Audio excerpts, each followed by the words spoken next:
সঙ্গে আমি দারুণ একটা ইন্টারেস্টিং নাটক নিয়ে আলোচনা করতে চলেছি, যেটা মানে রসে পরিপূর্ণ, প্রেম রসে পরিপূর্ণ এবং যেটা শৃঙ্গার রস দ্বারা বর্ণিত। সে নাটকটি হলো মহাকবি কালিদাসের লেখা মালবিকাগ্নিমিত্রম, যেখানে রাজকন্যা, বিদর্ভ রাজকন্যা মালবিকা এবং বিদিশা রাজ অগ্নিমিত্রের এক প্রণয় কাহিনী তুলে ধরেছেন মহাকবি কালিদাস। এই বিষয়টি নিয়ে তোমাদের সঙ্গে আজ দারুণ আলোচনা করবে এবং খুব ভালো লাগবে। এক প্রেমের কাহিনী এটা একটা।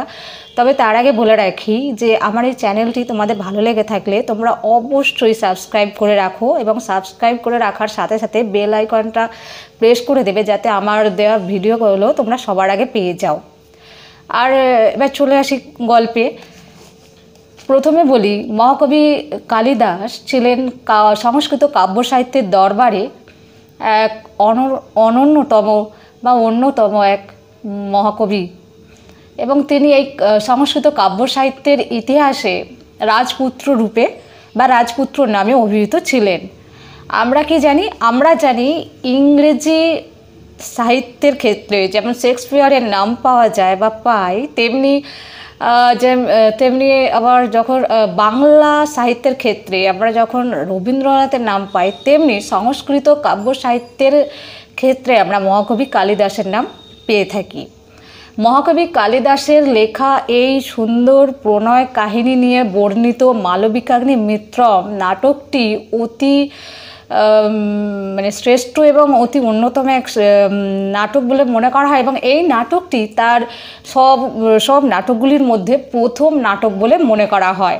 আর এই নাটকে তিনি মহাকবি কালিদাস এক তরুণ প্রেমের রস এবং রঙে ফুটিয়ে তুলেছে এই নাটকের মধ্য দিয়ে। এবার চলে আসি কবির পরিচিতিটি নিয়ে।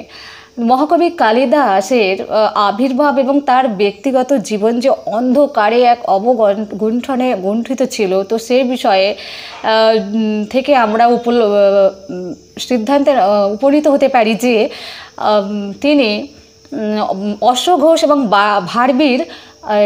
অশ্বঘোষ এবং ভাসের পরবর্তী কবি বলেই মনে করা হয়।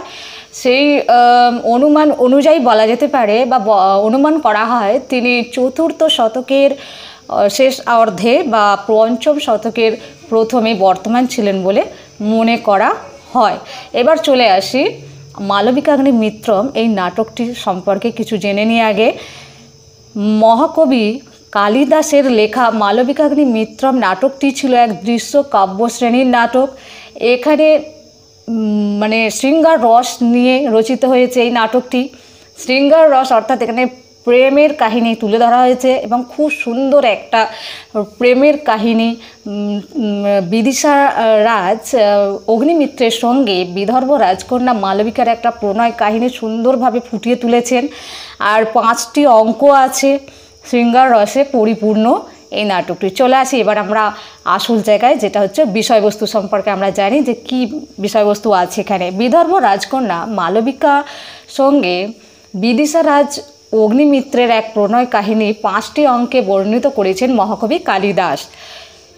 এদিকে গল্পের প্রথমে দেখতে পাচ্ছি যে বিদর্ভ রাজ মাধব সেন রাজ্যচ্যুত হলে বা তিনি যখন রাজ্যচ্যুত হন, তখন তিনি তার নিজের ভগিনী অর্থাৎ নিজের বোন মালবিকার সাথে বিদিশা রাজ অগ্নিমিত্রের বিবাহ দেওয়ার ঠিক করেন।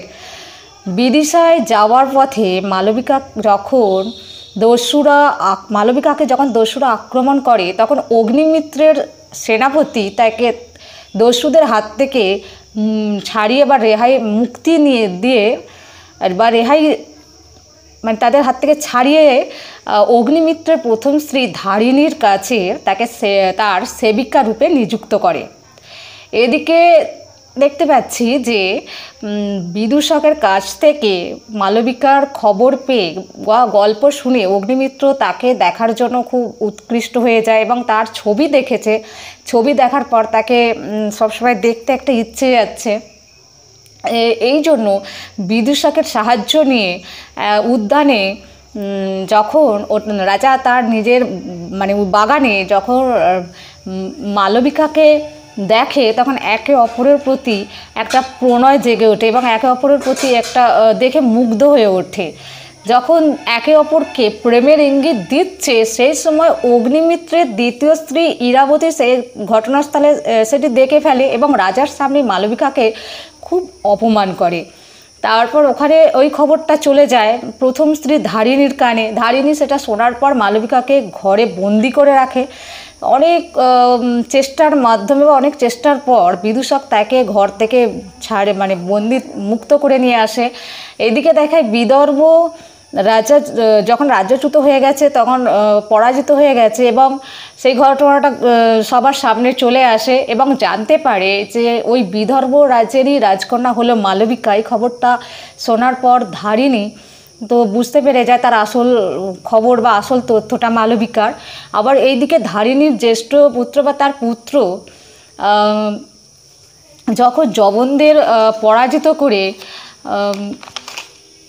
করে যখন রাজ্যটা জয় করে নিচ্ছে এই আনন্দে ধারিণী তখন মালবিকাকে ওই অগ্নিমিত্রের সঙ্গে বিবাহ দেওয়ার অনুমতি দেন এবং এই অনুমতি দেওয়ার সাথে সাথে তার দ্বিতীয় স্ত্রী ইরাবতীও এই সিদ্ধান্তে মনোনীত হয়। এইভাবে তাদের দুজনের একে অপরের প্রণয় কাহিনী থেকে তাদের বিয়ে পর্যন্ত হয়ে যায়। এইভাবেই গল্পটা এখানে শেষ হয়ে যায়। মালবিকাগ্নি মিত্র এই নাটকটির এই সুন্দর একটা প্রেমে পরিপূর্ণ রঙের রসে ফুটিয়ে তুলেছেন এবং এখানে দেখা যাচ্ছে রাজন্তপুরের ঘটনাটা মালবিকাগ্নি মিত্রের রাজন্তপুরের ঘটনাটা মহাকবি কালিদাস তুলে ধরেছেন এবং এখানে মালবিকার যে একটা সুন্দর স্নেহময়ী এবং লাবণ্যময়ী যে রূপ চিত্র অঙ্গ প্রত্যঙ্গ সব কিছু ফুটিয়ে তুলেছে এবং এতে নাটকটি আরও সুন্দরভাবে ফুটে উঠেছে এবং মালবিকা এবং রাজা অগ্নিমিত্রের যে সুন্দর একটা রসে পরিপূর্ণ প্রেমের কাহিনী ফুটে উঠেছে এবং সেটা পাঠকদের মনে আজও রয়ে গেছে দাগ। এবং মালবিকাগ্নি মিত্র নাটকটি সত্যি একটা নামকরণটা যথার্থ হয়েছে এবং নাটকটা এখানেই শেষ হয়েছে। ভালো লেগে থাকলে তোমরা অবশ্যই লাইক করবে, শেয়ার করবে, কমেন্ট করবে। নমস্কার।